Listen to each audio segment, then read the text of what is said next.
Bismillahirrahmanirrahim. Assalamualaikum warahmatullahi wabarakatuh. Apa kabar anak-anakku kelas 2 yang soleh-soleha? Alhamdulillah pada hari ini Ibu bisa bertemu dengan kalian. Bagaimana hari ini? Udah sholat duha belum? Alhamdulillah, tentunya pasti sudah sholat duha. Masih semangat? Coba tepuk semangatnya. Bareng-bareng ya. Tepuk semangat. Semangat. Semangat. Oke, yes. Anak-anakku sekalian, hari ini kita akan belajar pelajaran fikih. Yaitu pelajaran yang pertama tentang apa ya? Coba dengarkan. Ini suara apa? Simak. Suara apa ya? Allahu Akbar, Allahu Akbar. Suara apa itu? Yaitu suara azan. Pasti semuanya udah tahu ya, itu adalah suara azan. Jadi hari ini Ibu akan menerangkan tentang azan. Apa itu azan? Menurut bahasa, azan adalah pemberitahuan atau seruan. Sedangkan menurut istilah, adzan adalah pemberitahuan yang menandai waktunya sholat 5 waktu. Jadi, adzan adalah panggilan untuk melaksanakan sholat. Sekali lagi, adzan adalah panggilan untuk melaksanakan sholat. Anak-anakku, azan dikumandangkan pasti ada tujuannya. Apa tujuannya?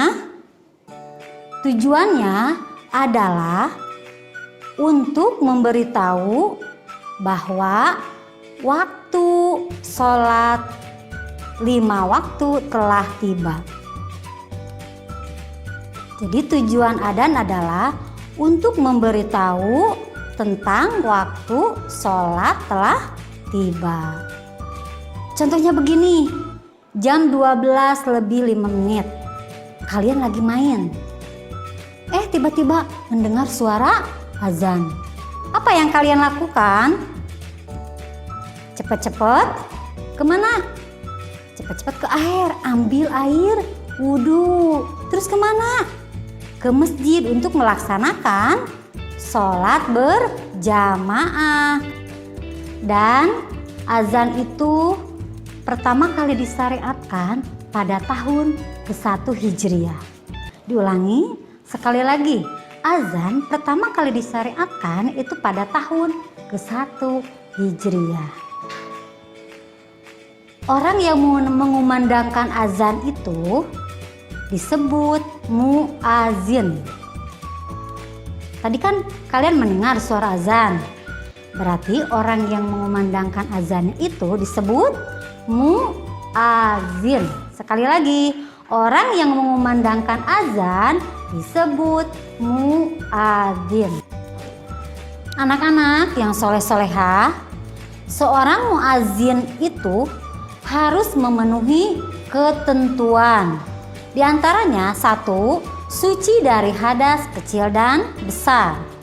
Yang kedua, yaitu menghadap kiblat. Yang ketiga, suaranya harus jelas dan nyaring. Yang keempat, harus melambatkan antara lafal-lafal azannya. Tidak cepat. Dan yang kelima, yaitu memasukkan 2 anak jari ke telinga. Yang keenam, yaitu suaranya harus fasih. Makhorijul hurufnya harus fasih. Yang ketujuh, muazin itu hendaklah tidak menerima upah. Yang kedelapan, ketika sedang mengumandangkan adzan, muazin tidak boleh berbicara.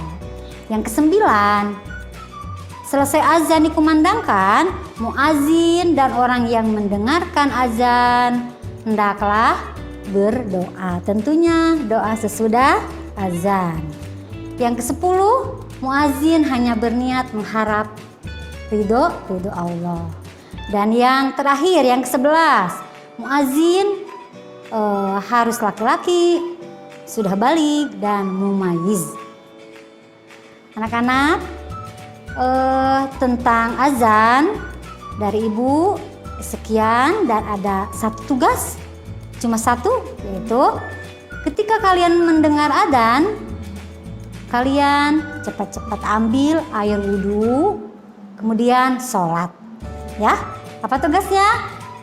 Ketika mendengar adzan, kalian ambil air wudhu dan melaksanakan sholat. Anak-anak kelas 2 yang soleh-solehah, pertemuan kita hari ini sekian dulu. Kalian di rumah rajin-rajinlah belajar, tetap semangat, dan satu lagi, tetap jaga kesehatan. Akhirul kalam, wallahul muwaffiq ila aqwamit thoriq. Wassalamualaikum warahmatullahi wabarakatuh.